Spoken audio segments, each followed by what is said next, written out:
जय राधा माधव कुंज बिहारी गोपी जना वल्लभ गिरिवर जय राधा माधव कुंज बिहारी गोपी जना वल्लभ गिरिवर धारी जय राधा माधव कुंज बिहारी गोपी जना वल्लभ गिरिवर धारी जय राधा माधव कुंज बिहारी गोपी जना वल्लभ गिरिवर धारी यशोदानंदन ब्रज जनरंजन यशोदानंदन ब्रज जनरंजन यशोदानंदन ब्रज जनरंजन यशोदानंदन ब्रज जनरंजन यमुना तीरा वनचारी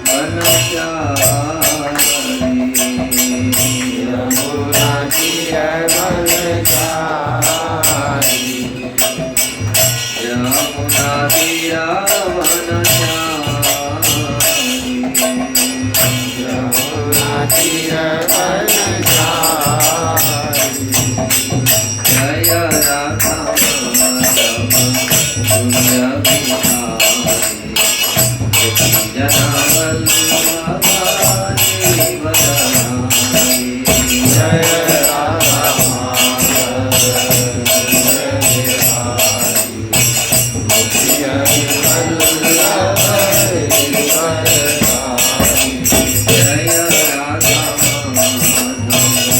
कुंज बिहारी गोपी जना वल्लभ गिरिवर धारी जय राधा माधव कुंज बिहारी गोपी जना वल्लभ गिरिवर धारी यशोदानंदन ब्रज जनरंजन यशोदानंदन ब्रज जनरंजन यशोदानंदन ब्रज जनरंजन यशोदानंदन ब्रज जनरंजन यमुना तीरा यमुना तीर वनचारी जय राधा माधव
हरे कृष्ण। ओम ज्ञानं तिमिरन्धस्य ज्ञानञ्जनं शलाकया चक्षुरुन्मिलितं येन तस्मै श्रीगुरवे नमः। श्रीचैतन्यमनोभीष्टं स्थापितं येन भूतले स्वयं रूपकदा मह्यं ददाति स्वपदान्तिकम्। वन्देऽहं श्रीगुरु श्रीयुक्तपदकमलं श्रीगुरुवैष्णवांश्च श्रीरूपं साग्रजातं सहगणरघुनाथनीतं त्वं सजीवं साद्वैतं सावधूतं परिजनसहितं कृष्णचैतन्यदेवं श्रीराधाकृष्णपादसहगणललिता श्रीविशाखान्वितं। हे कृष्ण करुणा सिन्धु दीनबन्धु जगत्पते गोपीश गोपिकान्त राधाकान्त नमोस्तुते। तप्त कांचन गौरांगी राधे वृंदावनेश्वरी वृषभानुसुते देवी प्रणमामि हरिप्रिये। वाञ्छाकल्पतरुभ्यश्च कृपा सिन्धुभ्येव च पतितानां पावनेभ्यो वैष्णवेभ्यो नमः। जय श्री कृष्ण चैतन्य प्रभु नित्यानंद श्री अद्वैत गदाधर शिवासादि गौरभक्तवृंद। हरे कृष्णा कृष्णा कृष्णा हरे हरे, हरे राम राम राम हरे हरे। हरे कृष्णा।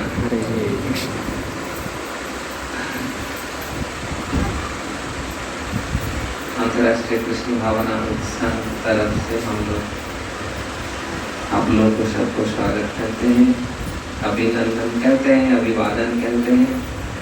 आप लोग आए हैं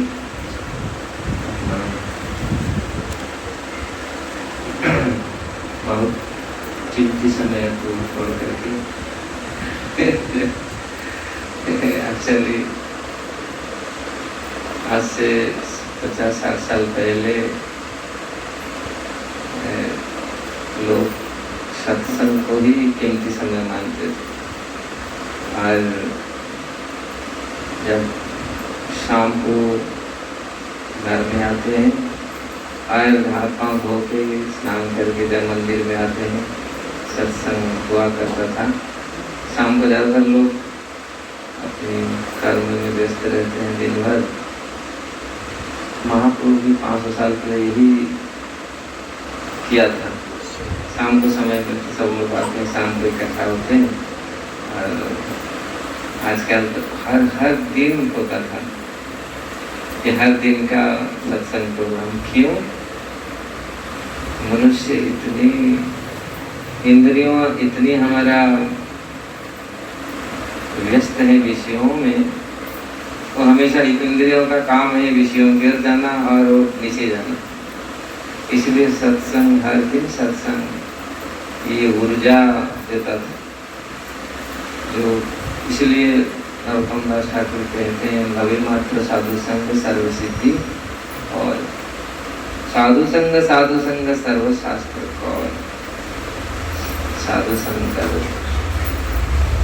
क्योंकि थोड़ा सा साधु संग सर्वसिद्धि को प्रदान करता है। एक व्यवस्था थी, शांति से बैठ जाइए। अच्छा हमारा आ गया। हम लोग सत्संग, ये सत्संग बहुत आवश्यक है हर समय हर युग में। ऐसा नहीं है केवल कली युग में सत्संग आवश्यक है, हर युग में, क्योंकि ये प्रवृत्ति है मानव का। भौतिक जगत में रह करके हम भूल जाते हैं भगवान। हम भगवान को तो छोड़ो, अपने आप को भूल जाते हैं, हम कौन है ना। कितने लोग हम जानते हैं हम कौन है, अपने आप को भूल जाते हैं, बहुत कुछ भूल जाते हैं। इसलिए आवश्यक है सत्संग हमको याद दिलाता है हम कौन है। इसलिए बहुत आवश्यक है थोड़ा सा संग, फिर हमको हमारा बैटरी को चार्ज कर देता है। रूपा जी बोलते ही वहाँ पर चार्ज कर बैटरी। क्योंकि माया के साथ संघर्ष जब करते हैं, भौतिक जगत से भौतिक वस्तुओं के साथ जब संघर्ष होता है तो भौतिक वस्तुओं के साथ रह करके, विषयों में रह के फिर हम उसी को अच्छा लगता है, उसी चीज को अच्छा लगता है, इसलिए फिर हम भगवान अपने आप को भी भूल जाते हैं। यही कारण है जीव का इस प्रकार इस भौतिक मोह में पड़ना। रामायण में बंधन किया गया, सबसे बड़ा मोह किसका था? कौन था मोह का प्रतिरूप? रावण। इतनी मोहित था। इसलिए हम अगर भगवान भी भगवत गीता में बार बार इस चीज को बोलते हैं, मोह छोड़ो, मोह मेरे में जोड़ो। इसलिए अगर भौतिक मोह, भौतिक संसार में हमारा आसक्त रहेगा तो फिर जन्म पर जन्म, दुख पर दुख हमको होते आएगा। इसलिए सत्संग बहुत जरूरी है हमको शुद्ध करने के लिए। ऐसे ऊर्जा है, ऐसे दवाई है, ऐसे खाद्य है, ऐसे आहार है जो हमारा आत्मा को पुष्ट करता है, नहीं तो आत्मा पुष्ट नहीं होगी। प्रभुपाद जी हमेशा कहा करते थे, पिंजड़ा को तो सफाई करते हैं, पिंजड़ा को कलर लगाते हैं। हम जिस प्रकार शरीर को बहुत कलर लगाते हैं, बहुत पेंट करते हैं, लेकिन आत्मा को कुछ भाग नहीं देते, इसलिए आत्मा कमजोर है। चिड़िया है तो पिंजड़ा अच्छा सुंदर लगता है, जो चिड़िया खत्म हो जाएगा पिंजड़ा सुंदर नहीं लगेगा। तो हमारे भीतर जो चिड़िया बैठा है, दो पक्षी हैं, आत्मा और परमात्मा है। वो आत्मा है, अगर वो आत्मा को पोषण नहीं होगा, आत्मा का आहार है सत्संग, आत्मा का भोजन है भगवान का नाम, भगवान का कीर्तन। इसलिए आध्यात्म और भौतिकता ये दो शक्ति है, भगवान का ही ये शक्ति है। ये दो पोटेंसी, दो एनर्जी है, भगवान का ही एनर्जी है। भगवत गीता में भगवान ने बोला, भूमि रापो अनलो वायु काम अनुभूति वचन अहंकार हीर्ण प्रकृति रष्टता। ये 8 हीर्ण प्रकृति है। ठीक आप भूमि आप नलो वायु, भूमि भूमि भूमि तो समझ रहे हैं ना, आप जल, अनल अग्नि, वायु वायु, ख आकाश, ये भगवान का ही शक्ति है। ये बहुत एसेंशियल है हमारे जीवन में। कैसे भगवान ने कितनी सुंदर चीज बनाया है और हम टिक मारते हैं, भगवान जरूरत नहीं है। अगर बुद्धिमान लोग समझता है 25,000 30,000 इलेक्ट्रिक बिल आता तो देते हैं, धूप लाइट चंद्र किरण के लिए कितना पैसा हम भरते हैं, हवा के लिए कितना देते हैं। जापान में ऑक्सीजन क्यों खाली करना पड़ता है? इतनी पोल्यूशन है, वायुमंडल इतना पोल्यूशन है, जापान में खाली करना पड़ता है ऑक्सीजन। तो ऑक्सीजन में कौन बनाया है? आकाश कौन बनाया है? अब देखिए, सोचिए। इसलिए देव ऋण, मातृ ऋण, पितृ ऋण, ये सारे देवताओं को ऋण देवता है ना। तो हम बोलते कोई जरूरत नहीं, वायु है, इन जल है, अग्नि है, तो इनका हम उपयोग करते थे, उनका ऋणी है नहीं, ऋणी है। लेकिन हम लोग सब अनग्रेटफुल हो जाते हैं। अनग्रेट क्या होता है? कृतज्ञ, कृतज्ञ, कृतज्ञ, कृतज्ञ, कृतज्ञ, अकृतज्ञ तो फिर भक्त लोग हमेशा अकृतज्ञ रहते ना, इसीलिए तो कृतज्ञ जो अनग्रेटफुल इंग्लिश में बोलते हैं, जो कृतज्ञ है, जो वो सबसे महाभारत में वर्णन है। कृतज्ञ व्यक्ति को कोई स्थान नहीं है। जो इतना भगवान देने पर क्यों हम कृतज्ञ होना चाहिए? कृतज्ञ नहीं, कृतज्ञ होना चाहिए। तो इस प्रकार अगर जगत में इतनी भगवान व्यवस्था हमारे लिए किया, हम लोग क्या कृतज्ञता प्रकट की, क्या संवेदना हम उनके लिए प्रकट की? यही सत्संग सिखाता है। क्योंकि भौतिक शक्ति, आध्यात्मिक शक्ति, भगवान का दोनों ही शक्ति है। ऐसा नहीं है, बिना भगवान में हम जी नहीं सकते, चाहे आध्यात्मिक हो चाहे भौतिक। लेकिन भौतिक शक्ति टेम्पररी है, ये भौतिक शक्ति हमारे एनर्जी को नष्ट करती है। लोग सोचते हैं क्यों, क्या अच्छा लग रहा है, लेकिन ये एनर्जी हमारा ले जाता है। भौतिक शक्ति हमारा भगवान का ही शक्ति है, लेकिन इसीलिए हमारे पूर्वजों ने इसको पूरा अच्छा से गवेषणा किया, रिसर्च किया, आध्यात्मिक शक्ति भौतिक शक्ति क्या क्या चीज है। इसलिए आध्यात्मिक शक्ति को उन्होंने सर्वोपरि माना, और आध्यात्मिक शक्ति में रहेगा। अब लोग खा खा के मरते हैं, है ना, ओवर ईटिंग खत्म होते हैं, लेकिन तपस्या करके उपवास व्रत रख करके कितनी एनर्जी, दिखते हैं पतला। एक बार हमारा एक काम कर रहा था मोटा सा आदमी गोवर्धन, बोला महाराज बाबा लोग तो दिखता पतला, भाई 1 कुंटल उठा कर ले आया चावल। अरे हम तो इतनी मोटा दिखते हैं, लेकिन आधा किलो मतलब 15-20 किलो भी लोग लेकर आने के लिए मुश्किल ही होता है। मदन मोहन विग्रह को सनातन गोस्वामी ने मथुरा से उठा करके ले गया वृंदावन। वो 24 परिवार जो थे ना, तो वो बोले, माता जी तो बोल दिया ले जाओ, तुम अच्छा से खाता नहीं, इसको तो देते नहीं, ठीक है तुम लेकर पूजा करो। वो ब्राह्मण आया, तुम कैसे दे, उसको कैसे हाँ कर दिया बाबा ना, क्या करे बाबा, बोला हम लोग अच्छा से सेवा नहीं हो पाता, वो लेके सेवा करेगा। नहीं ऐसा नहीं, तो ठीक है। फिर ब्राह्मण ने फिर अपना उपाय सोचा, ऐसा व्यवस्था करूंगा जैसे ले नहीं पाएगा। क्या ठीक है, कैसा ना, हम अगर लेके जाना है तो तुम उठा के लेके जाओ।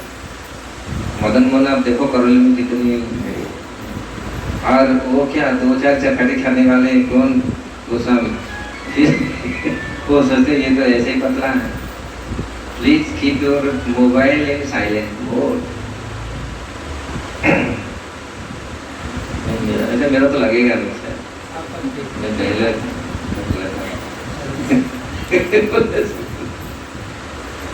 ये सब डिस्टर्ब करता है। तो उन्होंने बोला इसको, अगर आप लेना चाहते हैं, भगवान आपकी भक्ति में प्रसन्न है, तो उठा के ले जाइए। और सनातन गोस्वामी तो ठीक है, अगर वो आएंगे, भगवान को उठाया, भगवान चल दिया। वो सोचा था ये उठा नहीं पाएगा, अकेले कैसे उठाएगा, विग्रह को 2, 3, 4, 5 लोग उठाना, उठा के चल दिया। ऐसे तो भगवान जब चाहते हैं किसी के पास आने के लिए तो हल्का हो जाता है, लेकिन भक्त तो ऐसे होते हैं। तो क्यों, कहने का तात्पर्य है ज्यादा खाने पीने से शक्ति मिलता नहीं, हाँ, क्योंकि भक्ति की एनर्जी हमारा एनर्जी को नष्ट कर देता है। इसलिए तो मेटेरियल एनर्जी, हम लोग सोचते हैं मेटेरियल एनर्जी को हम बहुत, मेटेरियल एनर्जी जितना भी इकट्ठा करें हम लोग, देखिए पहले छोटा सा उदाहरण देता हूँ। पहले दिया जला करके पूजा पाठ करते थे, फिर घी का ले आते, उसमें बहुत सारे साइंटिफिक हैं। घी का नाम में लोग सोचते हैं आज तो चकाचक, क्या लाइट चल रहा है, क्या फैसला। लोग उस समय गंवार थे, जानते नहीं थे, लाइट के व्यवहार नहीं जानते थे, इलेक्ट्रिक का उत्पादन नहीं होता, कुछ नहीं था, लेकिन इतने पागल नहीं थे। अभी लाइट 1000 लाइट कितने हमारे एनर्जी लेता है। 1000 बल्ब जला के सोइए, अंधा हो जाएगा, लाइट आँख नहीं काम करेगा उस समय के पश्चात। लाइट कितनी एनर्जी हमारे शरीर से ले जाता है। हरे कृष्ण समझ में आ रहा है ना।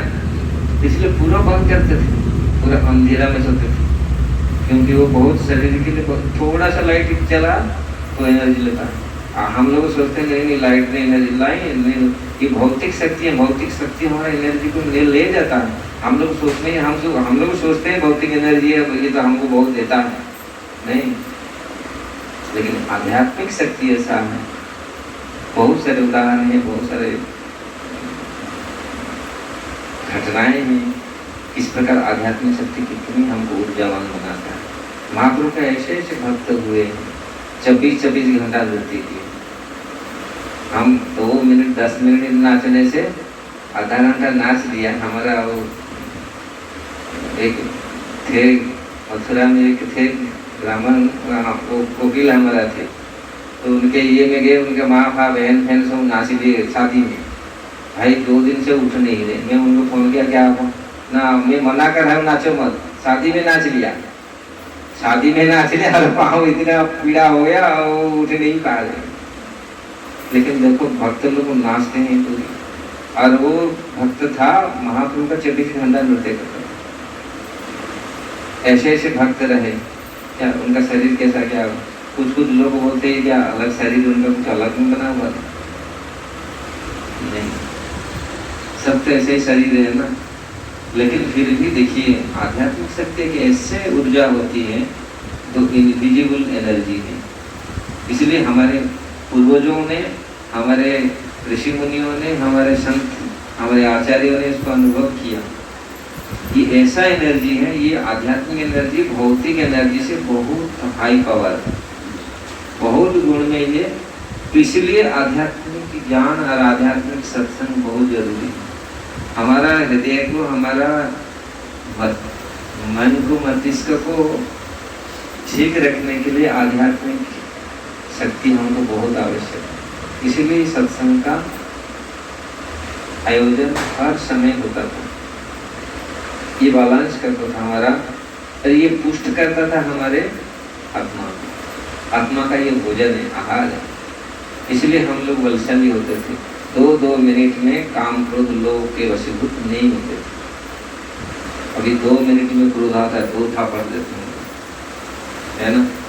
इसलिए ये कारण है। आज जितनी सारी चिड़चिड़ा, कितना क्या क्या है, बहुत सारे चीज अवगुण है। लोग तो भागवत गीता, भागवतम, रामायण को याद कर लिया। आज ऐसे छोटे छोटे बच्चे भी याद कर लिया, लेकिन एक श्लोक का उदाहरण अपने जीवन में प्रस्तुत किया। बहुत सारे लोग हृदय को बहुत ये करते हैं, क्रेडिट लेते हैं, हम तो पूरी रामायण याद कर लिया, हम तो भागवत पूरा याद कर लिया। लेकिन भागवतम का एक श्लोक जीवन में उतारा, अपने कार्य में लिया। तो हमारे पूर्वजों ने इसी सिखाया, पढ़ो, याद करो, लेकिन उसको लो अपने जीवन में। यही सत्संग से ये लाभ होता है। क्यों? भक्त लोग को अपना अनुभव बांधते हैं। सत्संग क्योंकि स्वयं जो बोलते हैं और स्वयं जो इकट्ठा होकर के हम जो चर्चा करते हैं भगवान के विषय में, और स्वयं अनुभव, एक्सपीरियंस, उसको बांधते हैं। मेरा ही अनुभव ऐसा है। तो इसलिए फिर भक्त उत्साहित होते हैं। मदगत प्राण है ना, उदयंती परस्परम कथयंती समानित्यम तो सर्वि चरम। इसलिए मेरा भक्त मेरा चिंतन करता है। तो ये सत्संग बहुत आवश्यक है। और महाप्रभु भगवान के नाम तो लेकर आए हैं, लेकिन कलियुग में ये सर्वोपरि है। तो आध्यात्मिक शक्ति का जो केंद्र है, अगर आध्यात्मिक शक्ति इकट्ठा करना चाहते हो तो नाम को पकड़ो। महाप्रभु ने इस चीज को बहुत सुलभता से दिया। संकीर्तन हल्के हवे संसार मोचन, चैतन्य चरितामृत में महाप्रभु बोल रहे हैं कि संकीर्तन ही सबको मोचन करेगा, सबका दुख दर्द को नष्ट करेगा। और संकीर्तन हल्के पावे कृष्ण रे चरण, इस संकीर्तन से ही भगवान कृष्ण के चरण को प्राप्त होगा। पूरा संसार का विनाश होगा, दुख दर्द का नाश होगा। केवल जब अजय बिल उपाख्यान में जमराज बोलते हैं ये नाम संकीर्तन, ये कीर्तन जो करते हैं, भगवान का नाम जो लेते हैं, उनका पास बिल्कुल मत जाना। इसलिए ये छोटा चीज नहीं है। महाप्रभु जो चीज हम लोग को दिए है, हम लोग भाग्यवान हैं। इसलिए विश्वास करके, विश्वास करिए भजो चैतन्य चरण बोलते हैं। अगर विश्वास करके और तर्क करने से विपरीत हो जाएगा। तर्क करेगा और विपरीत। इसलिए विश्वास के साथ अगर हम सत्संग करते हैं, भगवान का चर्चा करते हैं, तो अनंत गुण, अनंत फल हमको प्राप्त होगा। हम लोग इसका रिजल्ट देख रहे हैं। सारे देश विदेशों में लोग भगवान का नाम कीर्तन करके कितने लाभान्वित हो रहे हैं। और परिवार परिवार पूरा चेंज हो जाता है। दिखा गया ऐसा नहीं केवल प्रभुपाद को 40 रुपया लेके 400 करोड़ रुपया मंदिर बना दिया, फर्स्ट क्लास बिजनेस, सबसे बेस्ट बिजनेस। आपको बिजनेस की ट्रिप में देखेगा, बोलेगा हम चलो देखो 40 रुपया लेके आए, देखियो तो अगर मन स्थिर रहेगा, हमारा इंद्रिय ठीक रहेगा, हमारा डिसीजन ठीक होगा, फर्स्ट क्लास होगा सब कुछ। लोग सोचते नहीं हम ऐसे नहीं दे रहे हैं, हम लोग सोच नहीं रहे 40 रुपया लेके 4 करोड़ है, ये रुपये ने दिखाया संकल्प है। और 40 रुपया लेके गए थे ना, उनके पास क्या था और कितना बनाया मंदिर, 108 का वो बनाए थे। एक एक मंदिर का दाम कितना होगा, कितने करोड़ का। अब सोचो प्रभुपाद के पास कुछ था, कुछ लोक शक्ति था, कुछ नहीं था ना, कुछ उन्होंने कुछ किया। आजकल इस प्रकार मल्टीनेशनल कंपनी बनाता है या रामदेव बाबा बनाया है कुछ, वो अलग अलग किए, लेकिन प्रभुपाद के पास क्या था, कैसे, ये तो बिजनेस नहीं, ये तो पूरी भगवत वैकुंठ, एक जगह में वैकुंठ बना दिया। बहुत लोग तो अलग अलग प्रकार का दुकान खोलते हैं, लेकिन ये तो पूरी स्पिरिचुअल हॉस्पिटल है। ऐसे सेंटर खोला जहाँ पूरा उपचार है ना, कितने जीवन तो कितने समय तक चलेगा ये उपचार, और पूरी ठीक हो जाएगा, मन इंद्रियां पूरी सब पूरी ठीक हो जाएगा। तो प्रभुपाद जी ने इस हम देखिए, हम लोग वास्तविक तो ये संकीर्तन कितने आवश्यक है, प्रभुपाद जी ने दिखाया। और ये तो पूरी उदाहरण है, पूरी इंसिडेंट है, ये तो पूरी साक्षात। अगर ये हम लोग चाहते हैं अपना लाभ, इसलिए संकीर्तन को अपनाना चाहिए, ये सत्संग में आना चाहिए। सत्संग में तो बहुत सारे चीज चर्चा होता है, गीता भागवत, ये हमको क्या शिक्षा देता है, ये सारे शिक्षा हम भगवत गीता भागवत में मिलता है। हम लोग वास्तविक कल्याण क्या है हमारे लिए, जिनका कल्याण कैसा होगा। हम भौतिक एनर्जी के पीछे भागते हैं, भौतिक माया के पीछे भागते हैं, हमारा एनर्जी को नष्ट करते हैं और थक जाते हैं, है ना। तो जी हमेशा ही उदाहरण देते हैं, परिश्रम करते हैं, फिर ट्रेन निकलता है, फिर वृथा बेकार, फिर वृथा है, होगा नहीं होगा, ये है में पढ़ते हैं ना, क्या वर्ण स्वरबंध व्यंजन क्या से भूल गया मैं सब कुछ। हम संस्कृत में स्वरबंध व्यंजन क्या, आप जो बहुत सारे चीज भूल गए हम लोग। जो मास्टर है उनको मालूम होगा, क्योंकि हमेशा उनको पढ़ाई करते हैं। हाँ ठीक है, ये विद्या भूल जाने से तो कोई तकलीफ, लेकिन भगवान को भूल जाने से बहुत बड़ा असुविधा होता है। वो चाणक्य पंडित बोलता है ना, विद्यालय कुतपिशन मणिनाह उषितः सर्पः कीमो सौनः भयंकर। एकेडमिक नॉलेज, एकेडमिक लिया ज्ञान, लेकिन वो इतना जरूरत नहीं है। और ऐसा आप सोचेगा एकेडमिक नॉलेज सब कुछ है, विद्यालय कुतपिशन मणिनाह उषितः, वो बोलते हैं अगर आप सोचते हैं बहुत बड़ा डिग्री लिया वो बहुत बड़ा अच्छा आदमी है, ऐसा नहीं है। हरे कृष्ण जी, हम सोच रहा था आप कैसे राम जी आए नहीं, आज दर्शन नहीं दिए, थोड़ा लेट हुआ, सब कुछ काम होगा। हरे कृष्ण, वो वहीं से आके पढ़ जो गए थे तब से ना क्या, एक बार जो बालाकोट से लौटे ना रात में, अच्छा वहीं से, तब से थोड़ा सा बना रहा हूँ। हरे कृष्ण कृष्ण कृष्ण हरे हरे, हरे राम राम राम हरे हरे, हरे कृष्ण कृष्ण कृष्ण हरे हरे, हरे राम राम राम हरे हरे। तो ये संकीर्तन महाप्रभु जी ने शुरू किया था। और क्या बोल रहा था मैं बोल गया,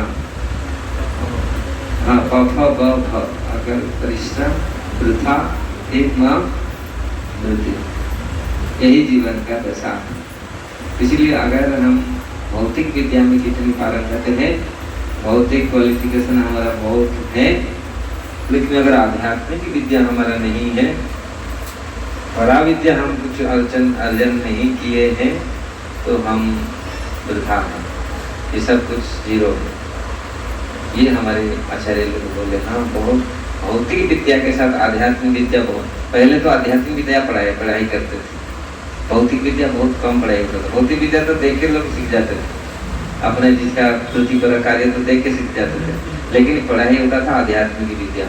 और आध्यात्मिक विद्या पढ़ाई होता था, उसके साथ उसको भी अपने जीवन के व्यवहार में भी लिया जाता था। कैसे, अगर ये गीता पढ़ रहा है, इसके गीता का कुछ ज्ञान आ रहा है, गीता के अनुसार ये कार्य कर रहा है क्या, लोग देखते थे। वास्तविक ये है, इसके हिसाब से चल रहा है, व्यवहार कर रहा है, गीता पढ़ रहा है, लेकिन गीता के व्यवहार से कार्य नहीं।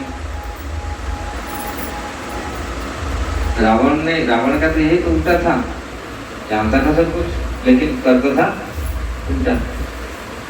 इसीलिए हम लोग सब रावण है।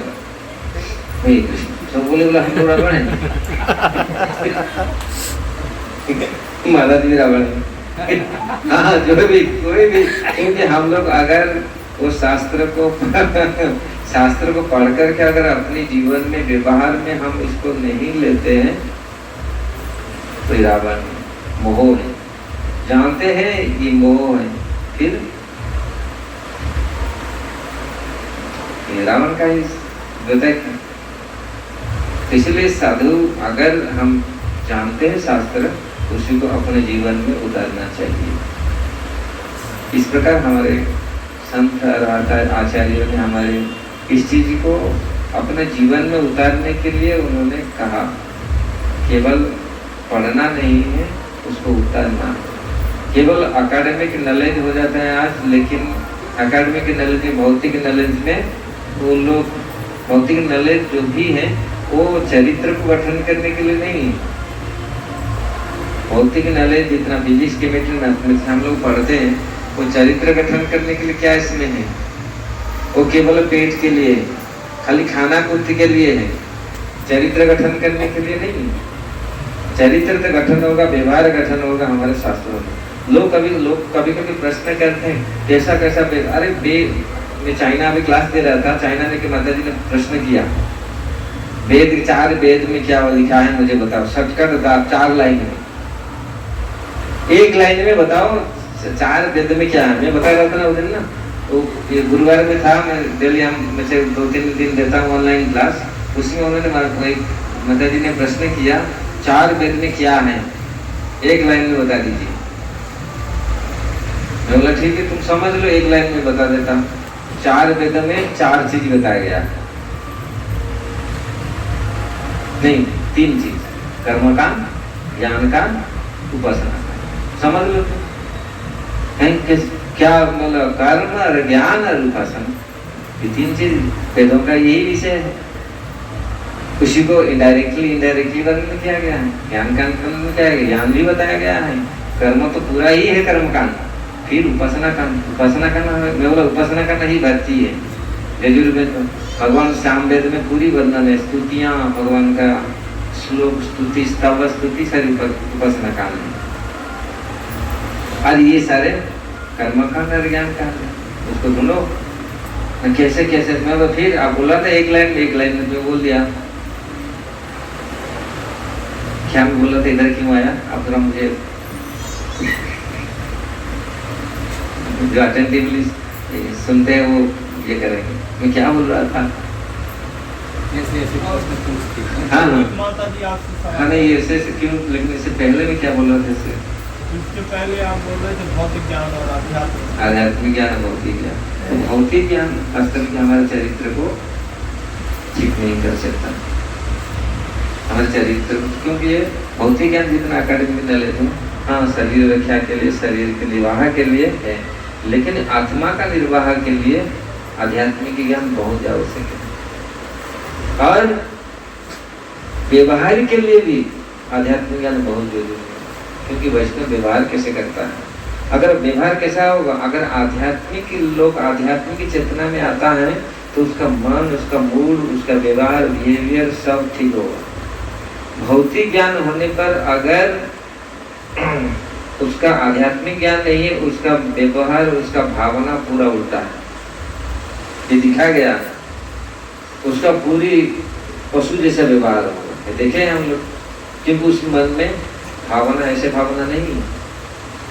इसलिए आध्यात्मिक ज्ञान और भौतिक ज्ञान, अगर चाणक्य पंडित तो बोलता है, अगर भौतिक ज्ञान में कोई पारंगत नहीं, भौतिक विद्या में बहुत PhD किया है, अच्छा डेजिग्नेशन लिया है, लेकिन अगर वो भक्त नहीं है तो उसके पास मत जाना। वो कैसा है? चाणक्य पंडित बोलता है वो सर्प है, सांप है। क्यों? मणिना, इसलिए वो बोलते हैं मणिना सर्प उषिता सर्प की मौसम न भयंकर। आप सोचेगा सांप का ऊपर मणि है, ये सबके सांप में, सारे सांप में मणि नहीं होता। मणि है ना, समझ रहे हो? वो मणि हर सब स्पेशल सांप होता है जिसमें मणि होता है। आप बोलेगा ये मणि लगा हुआ है, इसको दूध पिला, दंडवत करो, सरफराज, क्या आपको काटेगा नहीं? तो दुष्ट व्यक्ति जो है, इतने अकेडमिक नॉलेज लेने पर अगर भक्ति नहीं करती, भक्ति नहीं करता, भगवान का भक्त नहीं, तो डेंजर है, वो डेंजर है बहुत। इसलिए इससे हम लोग समझते हैं, अगर भक्त हैं, चाहे एकेडमिक नॉलेज कुछ नहीं है, वो भक्ति ही हमको सब कुछ सिखा देगा। भक्ति इतना पावरफुल है। लोग एकेडमिक इतनी पावरफुल नहीं, इतना पढ़ा लिखा नहीं थे आजकल जितना लोग हैं, लेकिन उनका जो भक्ति भाव था, आध्यात्मिक चेतना था, वो उससे व्यवहारिक रूप से बहुत ऊपर थे। उन लोग देखे, वो बहुत व्यवहारिक रूप से उनका भावना, उनका जो क्या बोलते हैं, हृदय बहुत बड़ा हृदय था। इसीलिए वापस में बहुत सुख शांति में रहते थे। आज ये सब बहुत कम हो गया, इसलिए बहुत आवश्यक है। मैं क्यों ये बात, प्रभु जी ने बोला, मैं तो सोचा था कुछ भगवत गीता का कुछ चर्चा करें, लेकिन प्रभु जी ने बोला नहीं, सत्संग थोड़ा सा करते हैं। क्या सत्संग? इसलिए सत्संग के ऊपर माइंड मेरा थोड़ा सा ये हुआ, कुछ सत्संग कितनी आवश्यक है। और ये सत्संग अगर 10 मिनट हो, आधा घंटा हो, 1 घंटा हो, अगर सत्संग हम करते हैं, बैठ करके सुनते हैं भगवान का पवित्र नाम, भगवान, सत्संग मतलब भगवान का ही चर्चा होता है। और इससे जीवात्मा का हृदय, इंद्रियां बहुत परिवर्तन होता है, तो दिखा गया, व्यवहार भी होता है। इसलिए सत्संग, साधु बनने के लिए सत्संग बहुत आवश्यक है। यही सत्संग ही भक्ति का मूल जननी है। और सब जगह की बात प्लेस ऑफ भक्ति, साधु संग is the work place of. अगर साधु संग करना है तो आज प्रभुपाद जी की कृपा से हम लोग बहुत सौभाग्य हैं।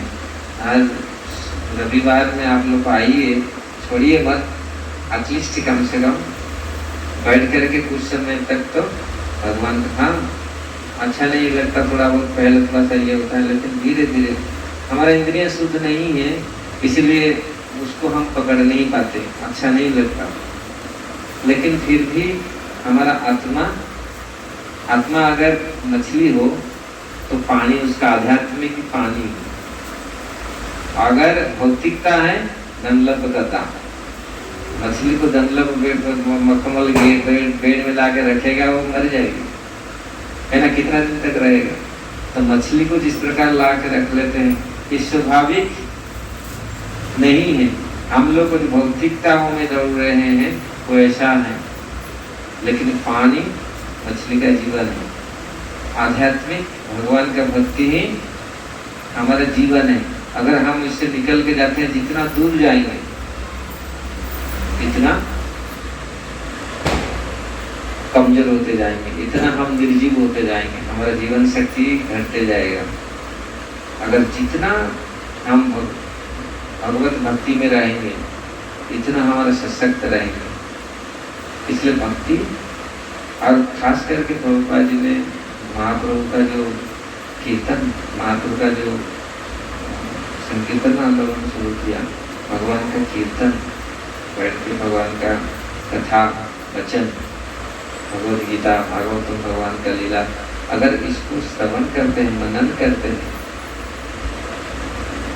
तो ये बहुत हमारे लिए फायदा लाभकारी है।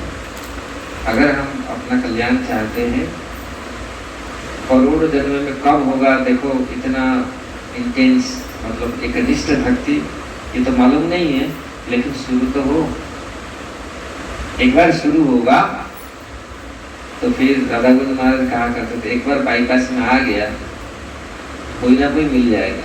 1000 लोग जा रहे हैं, है ना। महाराज बोलते थे भाई अगर हम रास्ता में नहीं जंगल में भटक रहे हैं तो कौन सुनेगा, कोई सुनेगा नहीं। जंगल में तो बड़े बड़े भयंकर लोग हैं, वो आवाज लगाएगा तो और खतरा है। जंगल में आवाज लगाएगा ना और बहुत खतरा है ना। आप लोग जब जंगल में जो गया होगा मालूम होगा, और खतरा है, सब लोग आए। लेकिन अगर बाईपास रोड में हम लोग आ गए,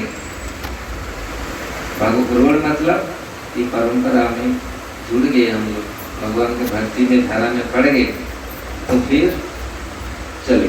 फिर कोई ना कोई लेट होगा, दिल्ली बाईपास चलता है ना, जब मिल गया तो एक्सप्रेस ट्रेन चलेगी, एक्सप्रेस गाड़ी मिल गया, नॉन स्टॉप कार मिल गया तो बस 2 घंटे में पहुंच जाते हैं। और मोटरसाइकिल भी मिला, धीरे धीरे तो पहुंच जाएंगे 3-4 घंटा। तो ऐसे तो भक्ति तो एक्सप्रेस है, भक्ति में बैठे सीधा बोला वृंदावन। तो इस प्रकार अगर हम, और इसलिए सुविधा भगवान ने बनाया, नाम लो किसी जीवन में भगवान पास कर, बहुत सरल है, सरल विधि भगवान ने बनाया है। नाम करो प्रेम से और इसको हर समय इसको अपना लो। इसलिए नाम आश्रय है, नाम निष्ठा, नाम रुचि, अलग अलग स्तर है पूरी। अगर नाम में हम पूरी आश्रय ले, बहुत लोग लिए, द्रौपदी ने लिया नाम में आश्रय, ध्रुव प्रहलाद सब भगवान के नाम में आश्रय। हम आश्रय लेते हैं इधर उधर, लेकिन एक इजी चीज हम लोग हमेशा भगवान का नाम मुख में नहीं रखते। नाम करो ना मुंह में हमेशा हरे कृष्ण कृष्ण कृष्ण हरे हरे, हरे राम राम राम हरे। अगर 16 माला कोई करता है हरे कृष्ण ऑटोमेटिक ही चलेगा दिमाग में, भगवान का नाम चलेगा दिमाग में ना, फिर सारे चीज भाग जाएगा, सारे अवरोध भाग जाएगा। लेकिन ये अभ्यास, प्रभुपाद जी बोलते इसका अभ्यास करो। नियम तो 60 नाम जितना हो सके इतना करो, माला रह गया लेकिन भगवान का नाम करो। ये बहुत इजी है। जो लोग ड्रग एडिक्टेड थे, बहुत सारे ऐसे लोग थे जो इसी भगवान का नाम कर कर, इतनी बड़ा मेडिटेशन वर्ल्ड में इतना मेडिटेशन हुआ नहीं कहा। लोग अभी मेडिटेशन, जपा मेडिटेशन, ये एक बहुत बड़ा, लोग मेडिटेशन ध्यान बैठ के ध्यान करते सो जाते हैं, क्या क्या करते कोई ठिकाना नहीं है। लेकिन जपा मेडिटेशन, भगवान का नाम, रिदिम हमारे भीतर का, हृदय का भीतर सेल तक हरे कृष्ण। आप देखो अगर अच्छा से मन प्राण इंद्रियों से आप लोग करेगा हरे कृष्ण नाम, तो आप बैठने के बाद भी वो चलता रहेगा, हरे कृष्ण कृष्ण कृष्ण हरे हरे, हरे राम राम राम हरे हरे, हरे कृष्ण हरे। ये पूरा भीतर तक, आत्मा तक वो पूरा जाके गूंजेगा, पूरा जाके। ये सब ब्रह्म है। हाँ, वो पूरा चलता रहेगा, हरे कृष्ण सोच गया था, देखा हरे कृष्ण चल रहा है, भीतर रेडियो बज रहा है, भीतर पूरा बज रहा है। अगर ये होगा तो जमराज कहाँ आएगा, कहाँ यमराज आएगा बताओ, और हमको कहाँ क्या भय लगेगा। तो ये अभ्यास बहुत विदेशी लोग, बहुत लोग उसको अनुभव किया अनुभव में तो प्रैक्टिस कर रहे हैं पूरा, और मन को पूरा एकाग्र। लोग मन को एकाग्र करने के लिए बहुत मुश्किल है। लोग कितनी चीज अपनाते हैं। अगर वो हठ योग जो करते हैं ना, आप उसको मैं बताऊंगा ना, आप हंसेगा लोग कैसे कैसे अपनाते हैं मन को कल केवल कंट्रोल करने के लिए। लेकिन बहुत इजी तरीका है, प्रभुपाद जी महाप्रभु ने दिया, बहुत सिंपल तरीका है। हरे कृष्ण थोड़ा सा आवाज करके करो, उसको सुनो, और वो जो मुंह से जाएगा भीतर हृदय में जाएगा, बस इतनी आनंद मिलेगा। पकड़ लिया एक बार पूरी आनंद ही आनंद आएगा पूरी। लेकिन जब तक वो गुस्सा नहीं तब तक पूरा कठिन है। हरे कृष्ण हरे कृष्ण, आपको तो नींद आएगा। नाम जप करने से पहले पहला, मैं इसको हर जगह में बोलता हूँ, पहला राक्षस। जिस प्रकार हम यज्ञ करते हैं ना, तपस्या करते हैं, यज्ञ करते क्या वो विश्वामित्र ने यज्ञ किया था, वो आगे टट्टी पिशाब गिराया था, इस लोग क्या वो राक्षस लोग। ऐसा जब पहले नाम करते हैं पहला राक्षस आता है नींद। आप बैठ के स्नान फान करके बैठ गए, हरे कृष्ण बास। अब देखा तो 6 बजा था, मैं शुरू किया था, अभी तो एक मला नहीं हुआ। अरे ये तो 6:30 7 बज गया, एक मला नहीं हुआ। पास कब चला गया टाइम, नींद आ गए, मार लिया पूरी। ऐसा होता है। लेकिन अगर सजाग नहीं, दूसरा राक्षस, ये मैं आपको थोड़ा टेक्निक सिखाता हूँ। दूसरा राक्षस आएगा, अब ये नींद राक्षस भाग जाएगा। दूसरा राक्षस क्या है, कौन है? अब बोलेगा प्लान प्रोजेक्ट जब आएगा, प्लान प्रोजेक्ट आएगा, बोलेगा ये काम करना है, ये सेवा करना है, ये तो नींद नहीं आएगा। हरे कृष्ण चल रहा है लेकिन मन में चल रहा है, ये करना है, ये करना है, ये करना है। आप सोचेगा बड़ा संत है, ये तो इनको नींद बिल्कुल नहीं आता, ये तो पूरा जब कर रहा, लेकिन देखा तो और कुछ चल रहा है। मन में और कुछ चल रहा है, और वो भगवान का नाम तो चल रहा है लेकिन मन में भगवान नहीं है, और कुछ चल रहा है, वो भी शुद्ध नाम नहीं है। अरे धार वाला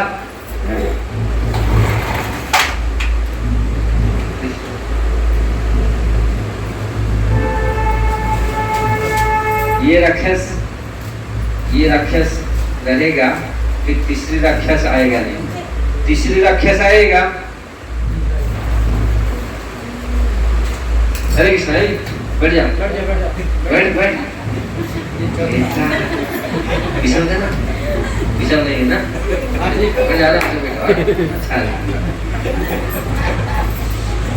मन क्या बोल रहा था? तीसरा राक्षस, वो क्या है? वो आएगा तो ये सेकंड वाला भाग जाएगा।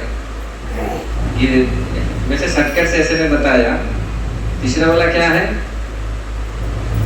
मैं जैसा जब करता हूँ कोई नहीं करता। हरे कृष्ण, अरे ये सब देखा सो रहा है, कोई सो रहा है, वो ऐसा कर रहा है। हरे कृष्ण हरे कृष्ण, वो अहंकार ना, वो जब आएगा वो सब राक्षस भाग जाएंगे। ये जब अगर इसी जप में हम लोग रहेंगे तो जप आत्मा तक नहीं पहुंचेगा, परमात्मा तक नहीं पहुंचेगा। इससे हम लोग ऊपर उठना पड़ेगा। हरे कृष्ण करेंगे तो ये सारे चीज, इसलिए मैं आपको बता रहा हूँ, ये चीज पूरा बंद करके जब कुछ जो ये सारे कुछ आता है नहीं, सब कटा, सब डिलीट, मानो डिलीट बटन है, सब खत्म कर दो। नहीं, भगवान का केवल नाम हम करना है, सुनना है भगवान का नाम। अगर इसको 10 मिनट 5 मिनट मन लग गया सुना तो है, ये धीरे धीरे नाम का स्मरण, नाम का जो एनर्जी आपको अनुभव होगा, फिर आपको ऐसा मीठा लगेगा। अरे इतना लगेगा जिस प्रकार कौन पृथु महाराज ने बोला, मुझे एक कान पर्याप्त नहीं है, मुझे 1000 कान चाहिए सुनने के लिए। ये मतलब वो रसास्वादन करने के लिए बोल रहे, एक मुख भी पर्याप्त नहीं है, मुझे 1000 मुख चाहिए, 1000 कान चाहिए। वो भावना से आएगा तो एक मुख में अच्छा से मैं सुनूं भगवान का नाम, अच्छा से आस्वादन करूं। ये है ये सब। इस प्रकार महाप्रभु ने बहुत सुंदर तरीका से इस जब कितना समय हुआ और तो नहीं है दूसरा, और राक्षस तो नहीं है, और तो नहीं है आगे राक्षस, राक्षस बहुत सारे राक्षस, लेकिन मेन चीज ये राक्षस आया ना, देखो ये बड़ा राक्षस, ये सब बाहर का टीवी है, दूसरा फिर वो बच्चा रोएगा, फिर वो फिर 1000 चीज ना, जो कुछ 1000 चीज आ रहा है। लेकिन अगर हम एकनिष्ठ हैं सब कुछ करके भी मन अगर हमारा है, सब कुछ आए बहुत आएगा। ईश्वर का भक्त वर्ष उधर से दुकान वाला वो वाला सब हजार चीज आता है ना, फोन कहलाता है। लेकिन इस चीज से पूरी निर्लिप्त रह करके हम फोकस कृष्ण के नाम में करेंगे, तब नाम का आस्वादन हम कर पाएंगे। अगर एक बार हम नाम रस को आस्वादन कर लिया, जिस पर वाल्मीकि जी ने राम राम राम राम, तुलसीदास ने राम राम, जितने सारे संत हैं, चैतन्य महाप्रभु, जितने हमारे गोस्वामी नामाचार्य हरिदास ठाकुर 3 लाख नाम करते थे। लोग परेशान हो जाते, लेकिन कैसे करते थे? क्योंकि उसने आस्वादन किया था। अगर एक बार नाम में हमारा रस आ जाता है, हम छोड़ेंगे नहीं फिर नाम को कभी। ये पूरा हमारा दोस्त है, हमारा सब कुछ है ये नाम। भगवान बोले ये चीज, और यही जाएगा, यही हम लोग लेके जाएगा। तो इस प्रकार, और कलि युग में तो यही सार है। आपको बचाने के लिए और कोई तरीका है? रिवॉल्वर बंदूक रखा है, बड़ा बंदूक रखा है, और कोई आया मार दिया, खत्म। बंकर में सदाम हुसैन जाके बंकर में रहा, उसको भी पकड़ लिया, उसको भी मार दिया। हमारा माँ बोलती थी 10 तंथा ओढ़ के सोएगा, जमराज क्या पकड़ नहीं पाएगा, मृत्यु नहीं जाएगा। अब बोलेगा मैं तो इतना कमरा में भीतर जाके बैठा हूँ, मेरे को मृत्यु नहीं आएगा, मृत्यु नहीं आएगा, आ जाएगा। मृत्यु कहाँ भी पहुंच जाएगा, लेकिन यहाँ पर नहीं आएगा। कहाँ पर? जहाँ भगवान का नाम है। और ये रखने का बहुत इजी तरीका है। इसलिए शास्त्र में कहा गया है, नाम सूर्य उदित होते हैं, उनका अस्त कभी नहीं होते। भगवान अवतार, भगवान आते हैं, भगवान अंतर ध्यान हो जाते हैं, लेकिन नाम प्रभु उदित होते हैं, उनका अस्त नहीं है। नाम का कभी अस्त हुआ नहीं हो, इसलिए नाम श्रेष्ठ है। भगवान आते हैं, भगवान अंतर्निहित हो जाते हैं, चल समय पर चले जाते हैं, अंतर ध्यान हो जाते हैं। लेकिन नाम, एक बार नाम सूर्योदित हुआ, रहा पूरी। इसलिए नाम को पकड़ लो।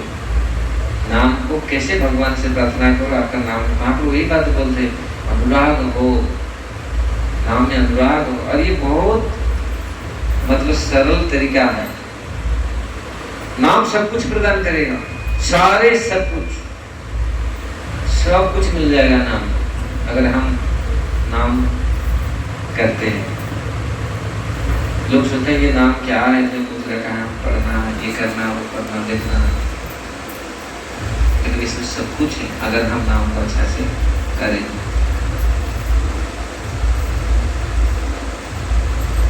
ठीक है, ऐसे तो बहुत सारे। आपका कोई प्रश्न है, किसी का संदेह, कुछ प्रश्न चर्चा कर सकते हैं थोड़ा, नहीं तो आप लोग इसका लगेगा क्या? आपने बताया भौतिक शक्ति और आध्यात्मिक शक्ति, उसमें आध्यात्मिक जो शक्ति है ज़्यादा महत्वपूर्ण है। तो हम देखते हैं कि हमारे जो जीवन में जो डेली भौतिक हमारी गतिविधियाँ होती हैं, जो ड्यूटीज होती हैं, कई बार हमको बहुत ज़्यादा महत्वपूर्ण लगती है, लेकिन आध्यात्मिक को लेकर हम पता भी है तो उसको उतना महत्व नहीं है, मतलब वो अपना इमरजेंसी भी लगता है कि करना है। इसको हम कैसे अंडरस्टैंड कर पाएंगे, ज़्यादा फोकस कर पाएंगे इसको। प्रभु जी ने बहुत सुंदर प्रश्न किया। तो आध्यात्मिक शक्ति, भौतिक शक्ति, हम लोग को यद्यपि हम लोग को ये पता है, मालूम है, भौतिक शक्ति, भौतिक शक्ति के संपर्क में ज़्यादा समय रहने से हम दूषित होते हैं, समझ में आ रहा है ना? लेकिन फिर इसको बैलेंस कैसे करें? क्योंकि अगर ज़्यादा समय भौतिक शक्ति के भौतिक शक्ति मतलब भौतिक, जितने सारे भौतिक, चाहे नाम रूप, जितने सारे, ये भौतिक है पूरी। टीवी देखना, भौतिक चीज बोलना, मतलब गप मारना, ये सब भौतिकता है। और वही अगर उसी वाणी को आप भगवान राम में लगाएंगे, कृष्ण में लगाएंगे, बहुत अनंत शक्ति देगा। और उसी को गप मारेंगे, अरे वो भी आपका शक्ति को नष्ट करेगा। गप गप गप मार के पूरी, बहुत लोग बहुत गप मारते हैं, दिल पूरी झूठा ऐसे ऐसे गप मारते हैं, तो ऐसा कैसे बैलेंस करे? सोने में लोग ज्यादा सोने के पसंद करते हैं ना, ये सारे ये भौतिक हैं, इसलिए प्रभु जी जो बोल रहे हैं इसे कैसे फिर काम है, अपना कार्य करना है, दुकान चलाना है, नौकरी जाना है, क्योंकि ये सारे चीज बहुत ये करना है, ये और आध्यात्मिक कैसे बैलेंस होगा? बैलेंस होगा तो फिर हम भगवान को नहीं भूलेंगे। ये कैसा होगा? क्योंकि प्रैक्टिकल है, जो लोग हम लोग तो भौतिक जगत में हैं, भौतिक दुनिया में हैं, हम तो बाहर तो नहीं है, लेकिन भौतिक जगत में रह करके कैसे इस चीज को हम कर पाएंगे? एक्चुअली ये बहुत छोटा सा, ये बहुत सारे साधुओं ने इसका उदाहरण दिया है। यद्यपि ये अब पहले शुरू से हमको थोड़ा सा तकलीफ होगा, लेकिन इसको अगर हम अभ्यास परफेक्टली करते हैं तो हम आकर्षण हो जाएंगे। जिस प्रकार भौतिक जगत में सब लोग हैं, हम इस जगत में हैं, गड्ढा में, रोड में, लेकिन अच्छा गाड़ी में जाते हैं तो पता नहीं चलता। बारिश सब जगह हो रहा है, लेकिन आपके पास छतरी है तो रक्षा पा जाते हैं। इसी प्रकार अगर आप कृष्ण चेतना में हैं तो आप अपने आप को बचा दे सकते हैं। मेन चीज है हमारा कॉन्शियसनेस। अगर हमारा चेतना डेवलप है, हमारा चेतना अच्छा है, तो हम काम करके भी इसको मैनेज कर पाएंगे, निर्लिप्त रहेंगे। समझ में आ रहा है ना? इसको मतलब भौतिक जगत में रह करके जिस प्रकार छतरी है, दिया बुझ गया लगा देंगे फिर दिया, बारिश हो रहा है, छतरी है हमारे पास, माया आ रहा है, हमारे पास माया का दवाई क्या है? हरे कृष्णा कृष्णा कृष्णा हरे हरे, हरे राम राम राम हरे हरे। अगर जहां देखा तो माया पहले दूर भाग जाएगा। तो इसलिए अगर हम कृष्ण चेतना में हैं, हर जगह में, भगवान यही चीज अर्जुन को बोल रहे हैं, तस्मात् सर्वेषु कालेषु मां अनुस्मर युध्यते। बोलते हैं हे अर्जुन, तुम हर समय मुझे चिंतन करो। कोई हम लोग सोचते हैं काम करना है, फिर भगवान कैसे चिंतन करना है? ये चीज फिर अर्जुन को बोले, अर्जुन इवन युद्ध के समय भी मुझे चिंतन करो। कितने डिफिकल्ट काम है, कैसे फिर करे? युद्ध करेगा ना, भगवान चिंतन करेगा। तस्मात् सर्वेषु कालेषु गीता में भगवान बोल रहे मां अनुस्मर युध्यते, युद्ध के समय भी मुझे चिंतन कर लो। तो यही अभ्यास है, युद्ध के समय भी चिंतन करने के लिए भगवान बोल रहे हैं। तो युद्ध से क्या हम लोग का ये इतने सारे काम इतने खतरनाक है? जो भी कार्य इतना, युद्ध सबसे टफ कार्य है ना। थोड़ा सा इधर उधर हुआ, गया बाण लगा, वही लुढ़क जाएगा, खत्म काम। सबसे अटेंटिवली चीज है ना युद्ध है। जैसे हमारा 2-3 भक्त लोग लोको पायलट बने ट्रेन में, वो पागल हो जाते हैं, ऐसे देखना पड़ता है ट्रैक को। मतलब महाराज 2 सेकेंड, मतलब वहाँ सीसी कैमरा लगा के रखा है, सो गया तो एक्सीडेंट हो जाएगा ट्रेन। अब ट्रेन का ड्राइवर है ना लोको पायलट, वो हम लोग के भक्त लोग कुछ है, वो नौकरी छोड़ के भागे, बोले हमको जरूरत नहीं भाई ये चीज। लेकिन फिर धीरे धीरे कंसंट्रेट किए, भगवान नाम किए, भगवान में धीरे इतना बड़ा चीज नहीं है। अरे अर्जुन तो युद्ध के समय भगवान चिंतन किया, आप ना महाराज होगा नहीं, वो जब नहीं होगा, पूरा लाइन को ट्रैक को ऐसे देखना पड़ता है। मुझे बताए पूरी 2-3 दिन वो पूरी इतनी पहले परेशान हो गए, 2-3 महीना तो बोले महाराज हम नौकरी छोड़ देंगे, जरूरत नहीं पैसा। फिर धीरे में इतना, अर्जुन जैसे लोग युद्ध के समय भी भगवान चिंतन किया। अब ये बोल रहे महाराज विश्वास है, अभी आराम से जॉब करते हैं, देखते रहते हैं, भगवान दिखते हैं बस, और कुछ नहीं। तो ये योग कर्मसु कौशल। तो वास्तविक ये चीज की कौशल है, टेक्निक है। हम कैसे, हमारे बहुत सारे महाराज लोग कहते हैं काम करते रहो, नाम जपते रहो। तो किस प्रकार हम साइमल्टेनियसली इस चीज को भी करे, ये भी चीज करे, अनासक्त वो करे। अगर हमारा सेंटर पॉइंट कृष्ण रहेंगे तो सब कुछ घूमेगा उसके पीछे। अगर हमारा सेंटर भगवान है तो सारे चीज चलेगा। अगर सेंटर भगवान नहीं है, हम सेंटर दूसरी को रख कर लिए तो फिर इनबैलेंस होगा। समझ रहे हैं ना? हमारा सेंटर हिंदी में क्या बोलते हैं? केंद्र। हमारा केंद्र भगवान हमारा केंद्र रखे तो सब कुछ ठीक चलेगा। अगर केंद्र अगर दूसरी चीज को रसगुल्ला मतलब टीवी और भौतिक कोई भी चीज अपना इंद्रिय या शारीरिक चीज को हम सेंटर रख लिया तो फिर इनबैलेंस होगा। अगर कृष्ण को हम पहले लोग कृष्ण को राम भगवान को सेंटर रखते थे जीवन में, इसीलिए सारे चीज उनका ठीक चलता, क्योंकि सेंटर में है ना, और इनबैलेंस बिल्कुल नहीं होता। अगर हम लोग भगवान को छोड़ करके अपना कोई भी चीज स्वार्थ को सेंटर में रखा तो इनबैलेंस होगा, फिर बहुत मुश्किल होगा, चलेगा नहीं गाड़ी। इसलिए अपना सेंटर अपना केंद्र में, हमारे गुरु महाराज अक्षरिक रूप में बोलते थे उड़िया में, अपना प्रीति के भूमि पर कृष्ण को रखिए, सूत्र मित्र रमणी को मत रखिए। तो क्लियरली बोलते हैं, मतलब हम लोग क्या परिवार जन को सूत्र मित्र रमणी पति सब उसको हम रखते हैं अपना प्रेम के विषय में, इसलिए तकलीफ होता है। अगर प्रेम प्रीति का विषय है तो object of love is Krishna. हमारा जो क्या विषय है, विषय कृष्ण होना चाहिए, तो फिर पूरा फर्स्ट क्लास गाड़ी दौड़ेगा पूरी, क्योंकि हम कृष्ण को रखे मेन सेंटर में। हम क्या रखते हैं? ये सारे दूसरी माता पूरे भौतिक चीज के रखते हैं, इसीलिए ये दौड़ नहीं, इसलिए इनबैलेंस हो रहा है। हम सोचते कहाँ कहाँ गड़बड़ होगा। पांडव लोग भगवान को रखे थे सेंटर में, जितने सारे भक्त उस सेंटर में भगवान को रखे, और उतना अपना जीवन, उसका पूरी जीवन यात्रा फर्स्ट क्लास रहा। अब देखें शास्त्र में यही वर्णन होता है, राम हमारा सेंटर में है, कृष्ण हमारा सेंटर में है, सब कुछ चलेगा सेंटर में, सब ऑटोमेटिक दौड़ेगा। अगर सेंटर में भगवान नहीं है और सब है चीज भगवान का अतिरिक्त और कुछ भी, वो सब गड़बड़ होगा। अगर सेंटर में भगवान को रखें तो कुछ गड़बड़ नहीं होगा, सब ऑटोमेटिक खींच के आएंगे।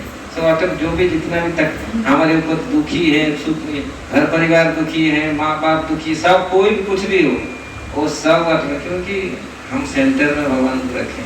जो ये भगवान यही बात सेंटर पॉइंट भगवान बोले, सर्वधर्मान् परित्यज्य मामेकं शरणं व्रज।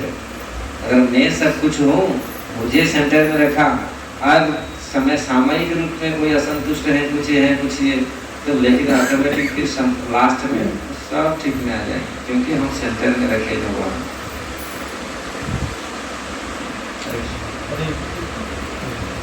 सबको असर है,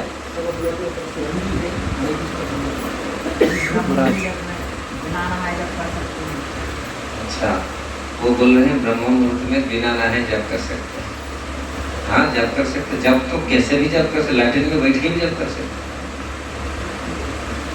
किसी अवस्था में कहाँ भी हर समय हर जगह में जप कर सकते हैं, लेकिन शाम कर करेंगे तो और अच्छा है।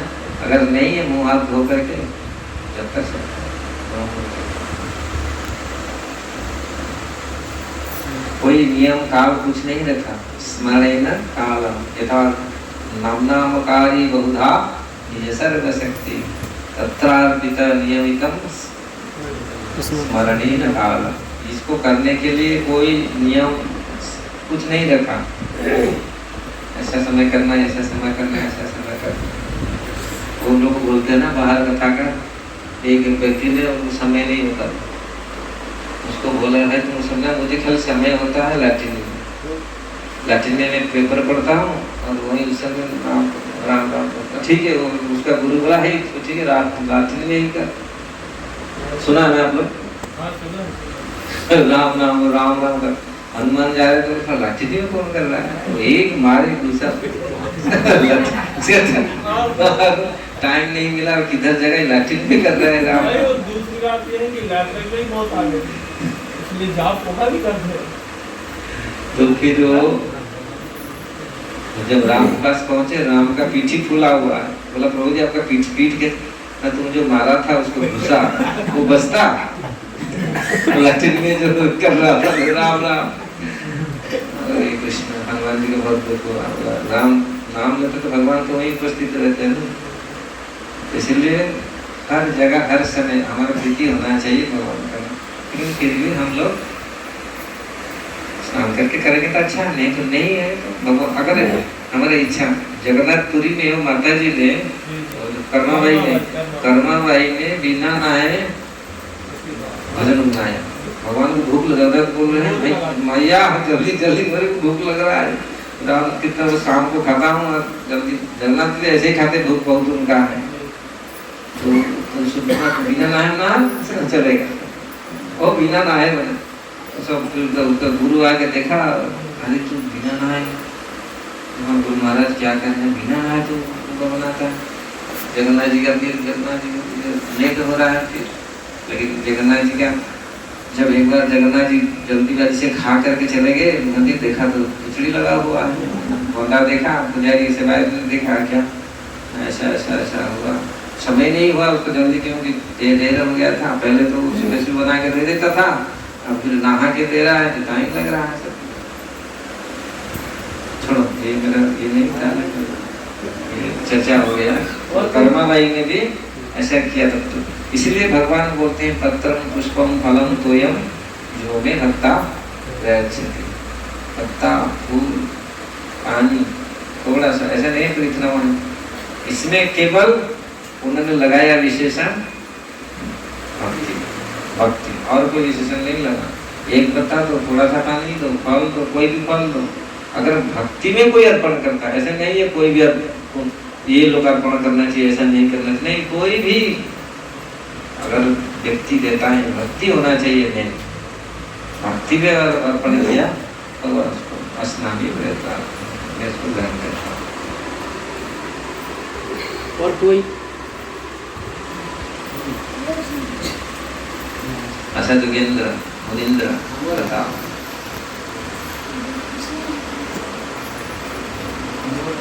डरो मत, और जोर से बोलो। ये हमें बहुत रोज परेशान करा रहे हैं। इतने व्रत में लगा था कि बोलो बोलो बेटा।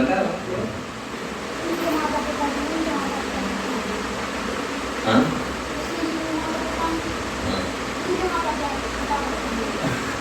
कृष्ण के माता पिता का नाम?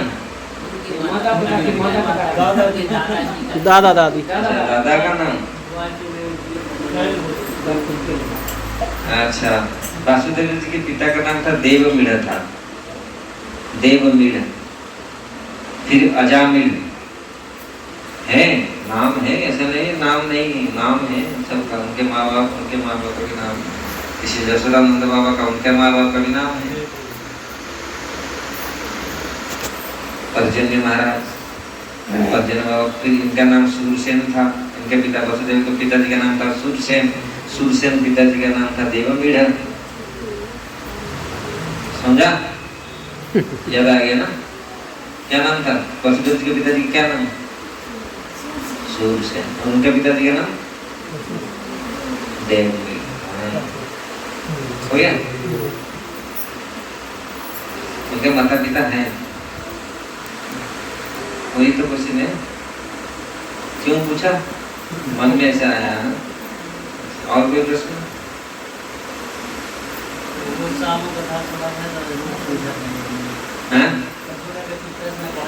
ठीक है, अच्छा।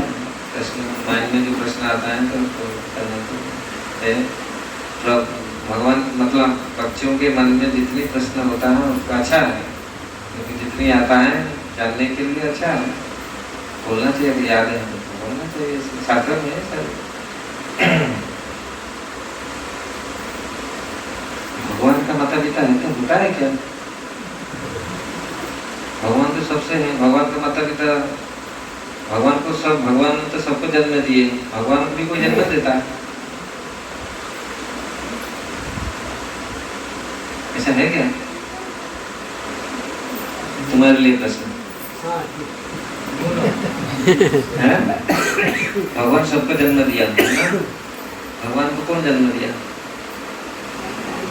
भगवान का जन्म, उनका जन्म नहीं, प्रकट हुए ना। हाँ, अरे वाह, गुड, प्रकट हुआ। फिर भगवान माता पिता बोल रहे हैं, कहाँ से आए? हरे कृष्णा। हरे कृष्ण। नेक्स्ट कीर्तन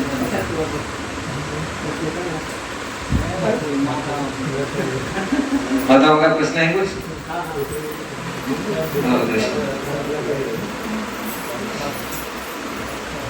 पंख बंद थोड़ा स्लो कर दीजिए।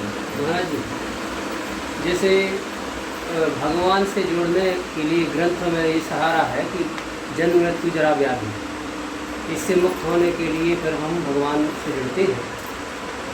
यदि से मुक्त हो तो फिर क्या करें? अच्छा, प्रभु जी बोल रहे हैं, पहले प्रश्न को समझो। भगवान को भगवान से जुड़ने के लिए हाँ, ग्रंथ बताते हैं। ग्रंथ बताते हैं। हाँ, कि आप जन्म मृत्यु जरा व्याधि से यदि बचना है तो हमें भगवान के नाम से, भगवान की सेवा से जुड़ना होगा, तब हम बच पाएंगे। लेकिन जो इनसे बचे हुए हैं, जो मुक्त हैं, हाँ, कैसे हो गए? जो मुक्त हो चुके हैं, जैसे नारद जी हैं, अच्छा, तो उनका क्या काम है? अच्छा, जो मुक्त हो, जो मुक्त, अच्छा, मुक्तानापि सिद्धानां वासुदेव परायण सुदुर्लभ महात्मा महासनम कुटिय। भागवत में श्लोक है कुछ। प्रभु जी का क्वेश्चन समझ में आया? जो मुक्त आत्माओं के लिए क्या है? जो मुक्त नहीं है उनको भजन करने के लिए हम ग्रंथ पढ़े। जो मुक्त है, मुक्त तो हो गया, हमको थोड़ी है। कभी लोग ऐसे बोलते हैं ना, अरे तुम लोग सब ऐसे करो, हम तो उसको जरूरत नहीं, हम लोग को करना करके वैसे बोलते हैं ना भौतिक जगत में। अरे तुम दो ये क्लास में तुमको पढ़ाना है, हमको थोड़ी पढ़ा, हम तो पढ़ लिखा है, ज्यादा तुम लोग क्लास पढ़, है ना। लेकिन हम लोग के लिए थोड़ी है ये। तो मुक्त पुरुष के लिए क्या है?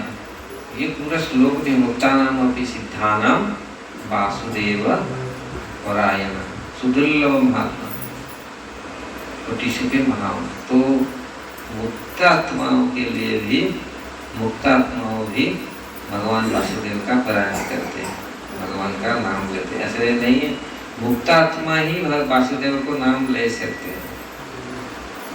इससे ये सिद्ध होता है, पहले तो मुक्ता जो मुक्त नहीं है वो लोग तो भगवान का भजन कर नहीं पाते। क्यों करते नहीं? जन्म मृत्यु जरा व्याधि। कितने लोग समझते हैं ये दोष है संसार में। भगवान ये चीज बोले, जन्म मृत्यु जरा व्याधि दोषो दोषानु दुख दोषानु दर्शन। वास्तविक भौतिक जगत में ये चार मेन दुख हैं। हम लोग बोलते हैं ये ऐसा है ऐसा है। आज जो संसार में अगर ये चार चीज के लिए लोग प्रयत्न करते हैं, इतनी बवंडर नहीं होता। लेकिन ये दुख को ये लोग सोचते हैं ये दुख नहीं है। दुख मतलब जो दुख का समस्या, पंचवार्षिक योजना, शतवार्षिक योजना, क्या क्या, 1 रुपया में चावल 2 किलो, कितने कितने सारे बनाया है पूरी जगत में, जितना सब बना हुआ है, गरीब रथ, क्या क्या सब बनाया। फिर मतलब किस प्रकार दुख दूर हो। लेकिन दुख दूर होने का, दुख का जो मेन काज है, भगवान बोलता है दुख का मेन कारण है तो देखना है वास्तविक जन्म। हम जन्म क्यों लेते हैं? जिसका जन्म हुआ उसका मृत्यु भी। जन्म हुआ तो दुख है, शरीर है, दुख है। इसलिए ये चार मेन कारण है दुख का। ये दोष है, जन्म मृत्यु जरा व्याधि। जरा बुढ़ापा, बुढ़ापा कितना कष्ट है। कोई नहीं चाहता बुढ़ा होगा, बुढ़ा होने के लिए कोई चाहता है नहीं चाहता। मृत्यु, जन्म जरा व्याधि, व्याधि कोई रोग भोगना नहीं चाहता है। तो ये मौलिक दुख है, चार चीज। और कोई भी सोचता है ये दुख निवृत्ति हो गया, किसका जो दुख भगवान भजन करके मुक्त हो गया दुखों से, खाली दुख निवृत्ति ये न्यूट्रल स्तर है। अगर किसी का दुख निवृत्ति हो गया, इसके फिर उसके ऊपर क्या करना है? केवल दुख नहीं, फिर अगर उसमें आनंद लेने के लिए, सुख के लिए पर्याप्त उसके मन में इच्छा ही नहीं है, समझ में कुछ आ रहा है? मुक्ति तो मिल गया, लेकिन मुक्ति कैसा है? केवल ब्रह्म में, बहुत सारे लोग ब्रह्म में लीन हो जाते हैं, मुक्तात्मा है ना, बोला हम ब्रह्म में लीन हो जाएंगे। लेकिन वहां भी अगर हमारे मुक्त जो लोग बोलते हैं, जो तथाकथित या शास्त्र में जो बता गया है मुक्ति, वो मुक्ति क्या है? जब वो मुक्त हो जाता है इसी भौतिक जगत से, भगवान लोक हो जाते हैं, या वो नहीं चाहते हैं ये भौतिक जगत, लेकिन आगे की क्या इच्छा है? केवल भगवान में हम जाके समा जाएगा, भगवान साथ लीन हो जाएगा, उसे आगे फिर क्या है?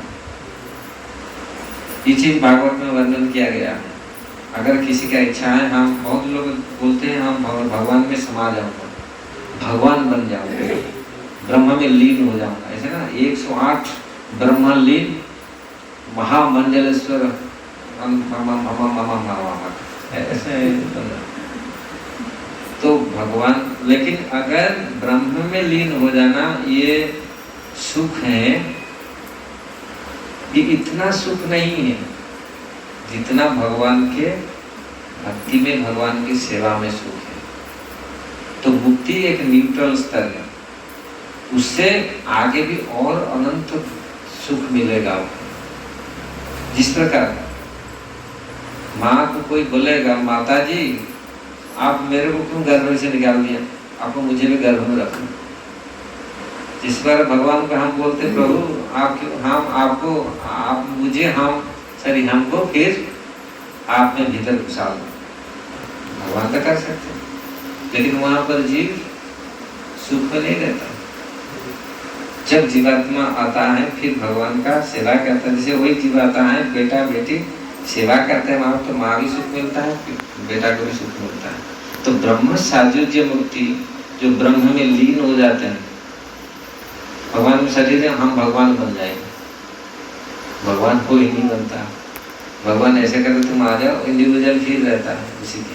भगवान सबको अपना पेट में रख लेते, बड़ा पेट है भगवान का, हाँ बड़ा पेट है, उसमें सब घुसा देते हैं, जाओ जाओ, लेकिन वहीं पर रहो और कुछ नहीं।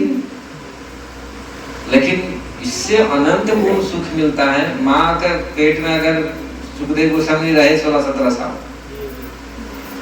कुछ क्या मिला तो आए।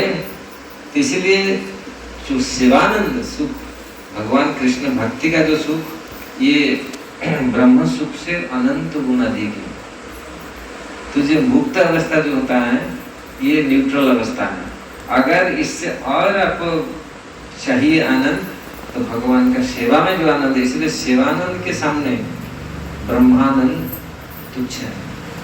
सेवानंद का एक बूंद के सामने ब्रह्मानंद का पूरी मतलब मुक्ति का सुख। इसलिए महाप्रभु बोला न धनम न जनम न सुंदरी कविताम वा जगदीश काम। जगदीश मतलब ये होता है जगदीश जो भगवान को प्राप्त है। मुझे जगदीश भी नहीं चाहिए, मुझे मुक्ति नहीं चाहिए, मुझे क्या चाहिए? मम जन्मनि जन्मनि ईश्वरे भवता भक्ति अहेतु की तुई। तो ये सेवा सुख जो भगवान का सेवा करके जो सुख जीवात्मा को मिलता है, तो वो कोटि मुक्ति सुख से करोड़ गुना ज्यादा। इसलिए सेवा करके आनंद में रहे, भगवान पास जाए, भगवान का सेवा लो। हम लोग डेली प्रार्थना करते तुलसी महारानी को सेवा अधिकार दिए और निज दासी। दासी कौन बनेगा? भगवान तुलसी महारानी को बोल रहे हैं हमको दासी बनाइए आपका सेवा करने के लिए। इसलिए सेवा सुख सेवानंद बहुत ऊपर है, ब्रह्मानंद से भी बहुत करोड़ गुना। तो जो मुक्ति का भी लोग, जो मुक्ति ऐसे नहीं है, भगवान बोलते हैं कौन सा चैप्टर में भगवत गीता में बोलते हैं, दान न त्याज्येत। कोई बोलता है ना हम इसको करना नहीं चाहिए, सब कुछ त्याग कर दो, होंगे पूरी श्लोक याद नहीं आ रहा क्या, लेकिन भगवान बोल रहे हैं वो भी आप बोलेगा नहीं मैं तो पूरा मुक्त हो गया, जब को भी त्याग कर देता, जब का भी जब से मैं त्याग हो गया, जब को भी त्याग कर दूंगा, इसलिए नहीं दान न त्याज्य। उसमें श्लोक बहुत सुंदर श्लोक है, पावनानि मनीषिण, लास्ट में आता है पावनानि मनीषिण, मनीषियों को भी ये पावन करता है, क्योंकि वो मुक्त है लेकिन फिर भी उनको आनंद प्रदान करता है। क्या जब तब जब भगवान आप बोलेगा जब से भी मैं विलिप्त हो जाता, कैसे होगा? मतलब मुक्तात्माओं भी इस चीज को छोड़ते नहीं, जब भगवान का भजन, भगवान का सेवा, ये और अच्छा मन लगा के करते हैं। ये मुक्त आत्माओं का लक्षण है, ये मुक्त आत्मा है क्योंकि भगवान को पूरा एक निष्ठा से भजन कर रहा है, समझ रहे हैं ना? मुक्त आत्मा जो है वो एक लगन से भगवान को भजन करते हैं, बद्धात्मा वो लगन से भजन नहीं करते, इसलिए मुक्त आत्माओं का ही काम। समझ में आ गया?